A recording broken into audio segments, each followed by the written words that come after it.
Assalamualaikum warahmatullahi wabarakatuh.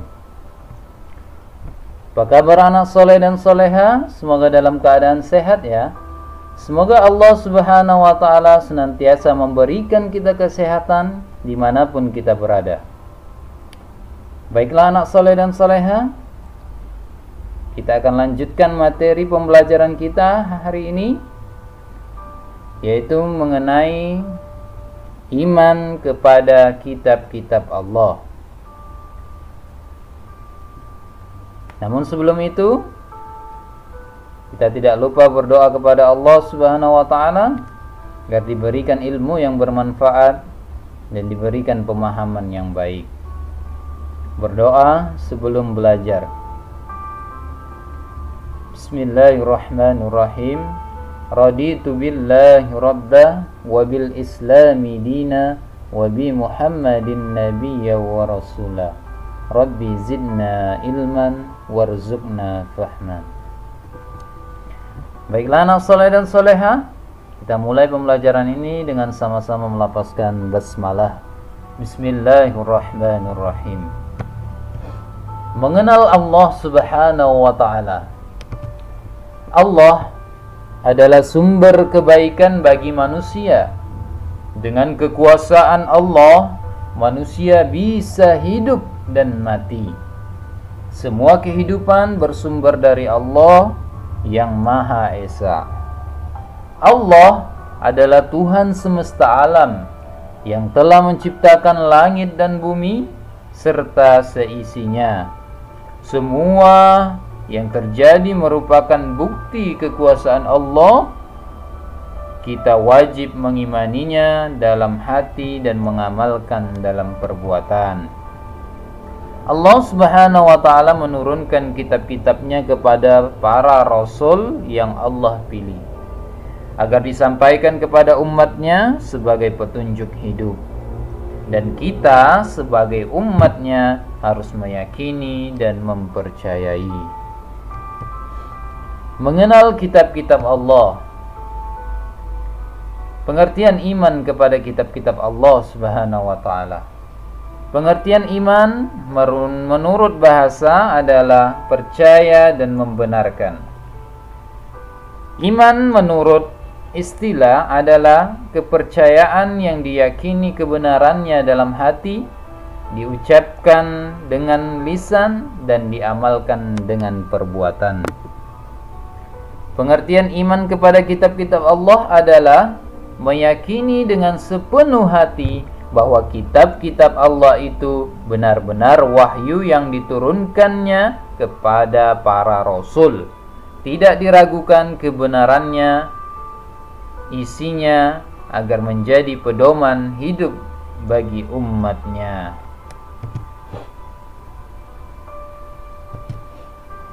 Kitab Allah subhanahu wa ta'ala adalah ajaran-ajaran yang bersumber dari Allah. Kitab ini diwahyukan melalui malaikat Jibril untuk disampaikan kepada para rasul.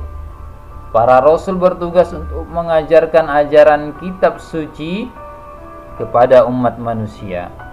Kitab Allah ini berisi petunjuk, baik berupa kewajiban-kewajiban maupun larangan-larangan yang harus dipatuhi. Lalu, apa sajakah kitab-kitab Allah subhanahu wa ta'ala? Dan siapa saja Rasul yang menerima kitab Allah? Ada yang tahu? Oke. Kita akan lihat bersama-sama. Oke, yang pertama ada namanya kitab Taurat. Kitab Taurat diberikan kepada Nabi Musa alaihi salam. Kedua, kitab Zabur diberikan kepada Nabi Daud alaihi salam. Yang ketiga, kitab Injil yang diberikan kepada Nabi Isa. Dan terakhir, kitab Al-Quran yang diberikan kepada Nabi Muhammad sallallahu alaihi wasallam. Mari kita bahas satu persatu. Ya, lanjut. Yang pertama, kitab Taurat diwahyukan kepada Nabi Musa alaihissalam. Kitab Taurat adalah wahyu Allah Subhanahu wa taala yang disampaikan kepada Nabi Musa alaihissalam. Beliau menerimanya ketika sedang bermunajat di Bukit Tursina, Gunung Sinai. Taurat dalam bahasa Ibrani artinya undang-undang, syariat, atau peraturan. Kitab ini menjadi pedoman bagi kaum Nabi Musa alaihissalam, yaitu bangsa Yahudi. Melalui kitab Taurat, Nabi Musa alaihissalam mengajak umat Yahudi untuk beriman kepada Allah, melaksanakan kewajiban-kewajiban, dan meninggalkan larangan-larangannya. Kitab Taurat mengandung 10 ajaran pokok. 1. Mengakui keesaan Allah Subhanahu wa taala. Kedua, larangan menyembah patung dan berhala karena Allah tidak dapat diserupai dengan makhluk-makhluknya. Yang ketiga, larangan menyebut Allah dengan sia-sia. Yang keempat, memuliakan hari Sabtu. Yang kelima, menghormati ayah dan ibu. Yang keenam, larangan membunuh sesama manusia. Yang ketujuh, larangan berzina. 8. Larangan mencuri. 9. Larangan menjadi saksi yang berdusta. Yang terakhir, larangan memiliki keinginan untuk menguasai hak orang lain.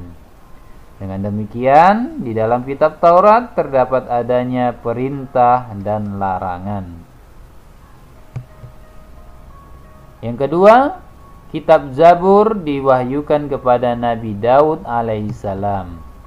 Kitab Zabur diwahyukan Allah kepada Nabi Daud alaihissalam dalam bahasa Ibrani.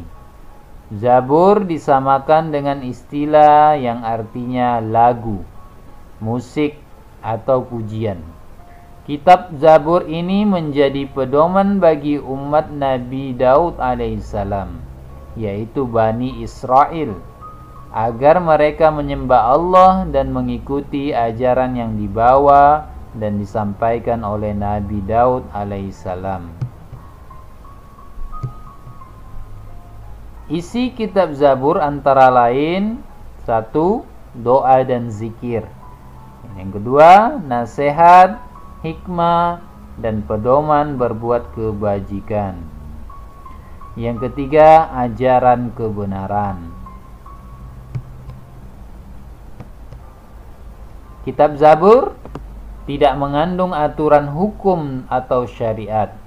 Kandungannya hanya mengenai berita, cerita, zikir, doa, dan hikmah-hikmah atau pelajaran-pelajaran.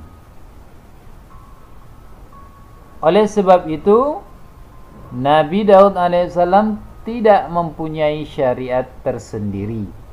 Nabi Daud alaihissalam dan umatnya mengikuti dan meneruskan syariat yang dibawa oleh Nabi Musa alaihissalam.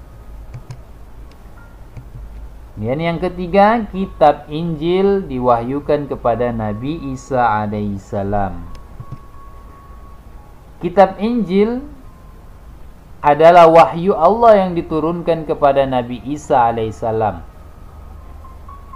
yang diutus oleh Allah kepada kaum Yahudi untuk meneruskan ajaran yang dibawa oleh Nabi Musa alaihissalam dan Nabi Daud alaihissalam. Kitab Injil ini bertujuan untuk menyempurnakan kitab Taurat. Namun, dalam perkembangannya, umat Yahudi tetap memegang kitab Taurat dan tidak menerima kitab Injil yang dibawa oleh Nabi Isa alaihissalam. Umat yang mengikuti ajaran-ajaran Nabi Isa alaihissalam sebagaimana yang tergantung di dalam kitab Injil dinamakan dengan Nasrani.